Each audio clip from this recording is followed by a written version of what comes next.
এই কেকটা ছিল আমার এক রিপিট কাস্টমারের থেকে। তো ওর বেশি একটা কিছু ডিম্যান্ড ছিল না, শুধু চেয়েছিল যাতে চকলেট ফ্লেভার হয় আর একটু চকলেটি ভাবটা যেন বেশি থাকে। তো ভিডিও করার চক্করে আমার বেসটাই ভেঙে গেছিলো।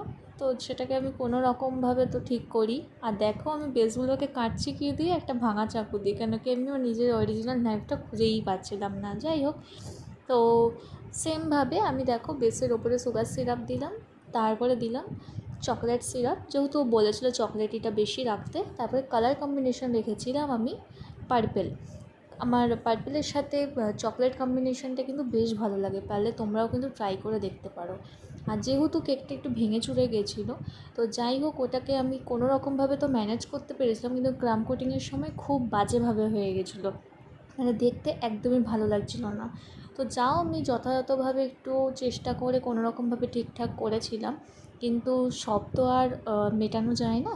তাই কোনো রকমভাবে ঢাকার জন্য দেখো আমি ভাঙা জায়গাটায়, মানে যেখানটা বেসটা ক্রাম কোটিংটা একদমই লাগেনি, সেই জায়গাটা আমি ফ্লাওয়ার দিয়ে দিয়েছিলাম, যাতে কেউ বুঝতেই না পারে যে ওইখানটায় যে কোনো কিছু খামতি আছে।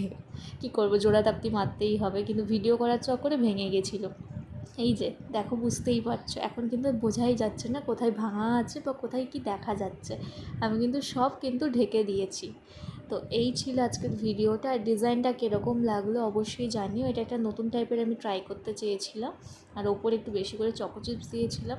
তো ভিডিও ভালো লাগলে অবশ্যই লাইক, কমেন্ট আর শেয়ার করো, আর অবশ্যই জানাতে ভুলো না যে কীরকম দেখতে লাগছে। তো আজকের মতন এখানেই। হর হর মহাদেব। তো টাটা।